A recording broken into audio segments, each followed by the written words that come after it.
Una persecución luminosa, con el padre Rodrigo Miranda, sacerdote misionero del Instituto del Verbo Encarnado.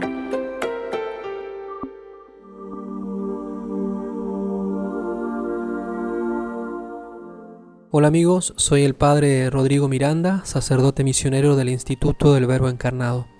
Para quienes ya han escuchado estos podcasts, les recordamos que en reiteradas ocasiones nos hemos referido al heroísmo con el que los sirios, y en particular los fieles de Alepo, han encarado la horrenda guerra en Siria. Cuántos ejemplos de amor a la patria, a la familia, ejemplos de gran resistencia física y moral. Y nuestros fieles casi que competían para manifestar su fe, caridad, sacrificio hasta el derramamiento de sangre, imitando a quien murió por nuestra salvación. Sin embargo, los testimonios brillan más cuando mencionamos la situación en la que se encontraba la ciudadanía inmediatamente antes de la primavera de muerte y destrucción que azotó el país. Siria es una nación como cualquier otra, con sus luces y sombras, con sus problemáticas universales y particulares, con individuos social, cultural y moralmente buenos, malos y todos los grados intermedios. Esta gran nación se manifiesta como una comunidad de personas en que se ve todo lo que quizás vemos en nuestras propias sociedades. Creo que por eso las situaciones allí vividas pueden iluminar a todo el orbe. A nuestra llegada, las circunstancias en general eran buenas, pero con el paso del tiempo se notaban las fricciones en sus diversos estratos. La gente, como en nuestras naciones, se quejaba de la corrupción. Nosotros advertíamos que la burocracia de carácter socialista que venía desde su fundación moderna tenía definitivamente graves problemas y causaba aún más. La población, a pesar de que criticaba los arreglos por debajo de la mesa, las influencias arregladas para conseguir tal o cual beneficio, aceptaba y usaba este modo de obrar, haciendo crecer este sistema descompuesto. En esta línea enfrentaba, por ejemplo, problemas institucionales, como los que tenía la desprestigiada Agencia de Inteligencia o Mujabbarat, sus métodos de investigación y procesos para extraer información. Había también grupos problemáticos, como el paramilitar llamado Shabiha, que quiere decir fantasmas. Eran más bien como un grupo de matones con equipamiento, reclutados de realidades bastante decadentes, reunidos por interés y cuyo modo de proceder era más bien violento, lóbrego, secreto, es decir, fundamentalmente cuestionable. A esto le agregamos el constante hostigamiento de grupos políticos opositores, especialmente el protagonismo metamórfico de los hermanos musulmanes, pertenecientes al Islam sunita y amparados ideológica y económicamente por los países del Golfo.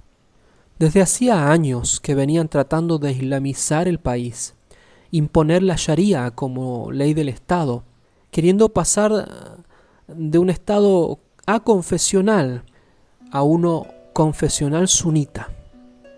Llamaban al gobierno kafir, es decir, infiel o hereje, por ser demasiado laico y occidental.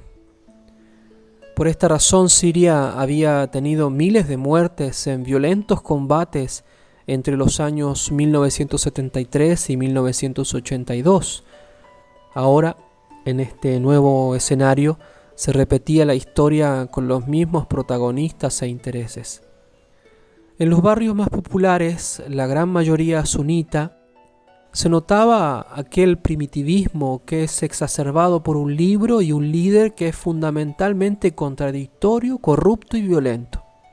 No faltaban hechos de sangre y animal ferocidad entre los mismos musulmanes y que estallaban a veces por mínimas razones. Así es como se manifestaba en muchas cosas el alto grado de importancia que tiene la violencia y el abuso de poder, especialmente contra el débil o considerado subhumano. Este elemento esencial del Islam es lo que hoy todos los progres tratan de tapar con mil piruetas intelectuales y emotivas. A esto debemos agregarle la práctica normal de la ley del talión, que habitualmente era excedida. Es decir que, por algún conflicto relativamente pequeño, se llegaba a grandes escaramuzas sangrientas que pasaban de un par de individuos a tribus y de allí a zonas enteras y que perduraban por años. Ya no era ojo por ojo, diente por diente, sino que comúnmente era ojo por cabeza, por cuerpo, casa y todas las posesiones. En este contexto es como nos enterábamos de crímenes horribles que ocurrían especialmente al interno de las comunidades musulmanas. 2 años antes de la guerra, en la cuadra en donde se ubicaba el obispado, donde comenzaba el barrio musulmán sunita, un hombre había descuartizado a su mujer, la había trozado y escondido en el refrigerador. Alguno podrá pensar, bueno, pero este tipo de maldad también se da en nuestros países. Lo interesante del caso son las motivaciones y el modo de proceder del grupo, es decir, que el hombre había cometido este crimen amparado en la jurisprudencia coránica que le permite castigar a la mujer considerada adúltera, como se hacen las decapitaciones públicas en Arabia Saudita o en el sur de Egipto. A la mujer no le fue permitida la defensa. La familia del marido había ayudado a tapar el asunto y el imán de la mezquita había absuelto al criminal.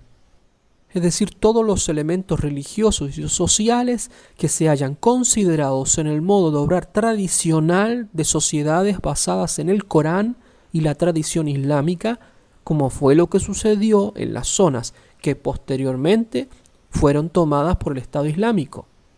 A pesar de que este hecho había ocurrido 2 años antes de la aparición de este grupo, se corroboraba el mismo patrón de conducta de lo ocurrido luego durante la guerra.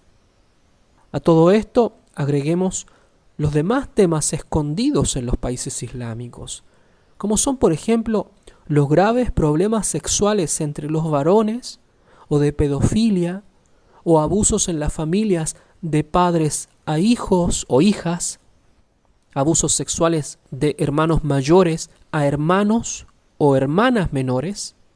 Es casi práctica normal en la primera adolescencia, luego se hace casi endémico, al punto de justificarlo o de proponerlo como patrón normal siguiendo el ejemplo de Mahoma, y debido a los serios problemas afectivos que tienen en una religión maniquea como el Islam, y cuyo segundo motor después de la violencia es la lascivia o la lujuria. En este contexto se daban también la vida nocturna y decadente que tenían bien resguardada y oculta en los diversos puntos de la ciudad. Los clubes nocturnos, la trata de blancas, casamientos por una noche, los prostíbulos islámicos o harem, eran un hecho. Tratan de callarlo tajantemente con una actitud puritana que justificaba estas aberraciones con un dicho popular que dice: Dios no ve dentro de la habitación. Así también se daban muchas más aberraciones morales, que muchas veces fundamentaban con la misma tradición islámica o la vida corrupta de Mahoma. Nuevamente, esto también apareció como plaga, y con mucha fuerza, una vez iniciada la guerra y cuando los diversos grupos tomaban zonas enemigas. Por último, eran evidentes los fuertes roces y acoso de musulmanes contra cristianos. Aunque Siria era mejor que otros países en este sentido, no pocas veces nos enterábamos de hechos de sangre. También se percibía una especie de vicio cultural que se fundaba en la mentira o el engaño. No era el típico deseo de engañar a otro, sin importar quién fuera. Esto se daba especialmente en una secta islámica contra otra secta, y del Islam contra el cristianismo. Había un algo sombrío, tipo mafioso, bajo, que llegaba a perpetrar acciones bien horrendas. Ya conocíamos estos tipos de crímenes violentos, sanguinarios inmorales de otras zonas del Medio Oriente y siempre al interno de comunidades musulmanes ya mucho antes de los conflictos modernos. De modo que contribuyen de modo determinante a lo que ocurrió en esta zona una vez iniciadas las guerras y en donde los filtros civiles y policiales ya no existían. Quiero decir, por lo tanto, que la situación antes de la guerra presagiaba de algún modo una catástrofe como la que ocurrió. Los sirios se habían olvidado de las matanzas de los años 70 o de la corrupción de instituciones y comunidades religiosas y confiaron en la bravura del hombre moderno. Solo con el estallido de la primavera mortal, la gente cayó en la cuenta de esto. Despertó de ese sueño de bienestar con la soga al cuello. Se ve que pronto se les olvidó la lección.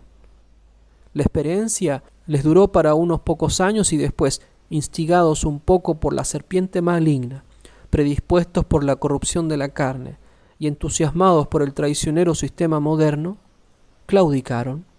Se les olvidó todo lo anterior y comenzó el ciclo nuevamente.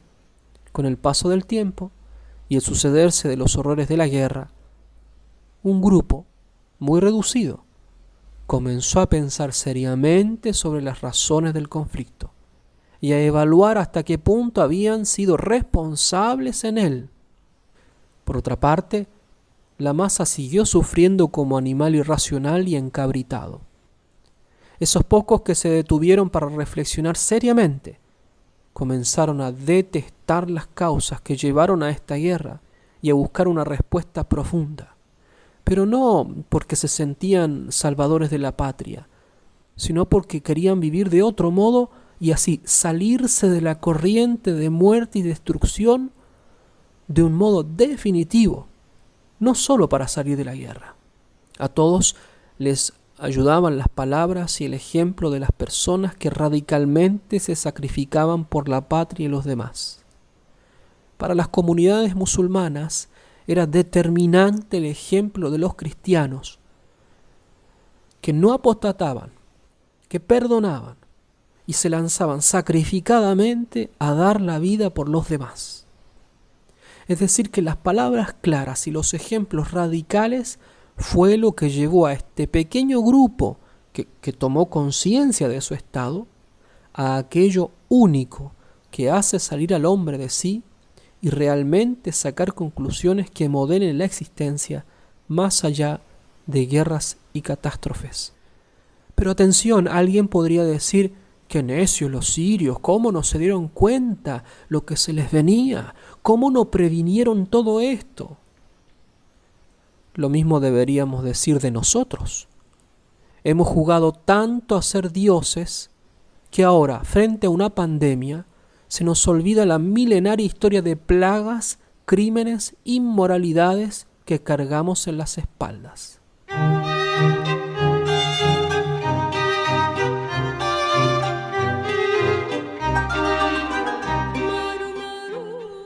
Aún no ha pasado la situación del coronavirus y ya comienzan a circular mensajes y videos para mandar buenas vibraciones, como dicen.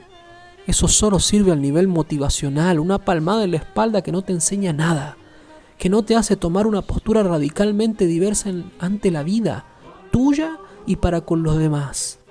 Puro sentimentalismo. Ante tamañas catástrofes como las contemporáneas, hay que reflexionar profundamente sobre el estado lamentable del ser humano hoy.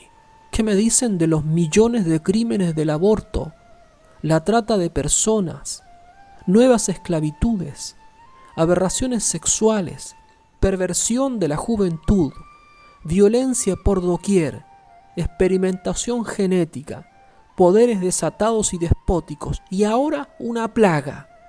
¿No habrá que detenerse y pensar un poquito?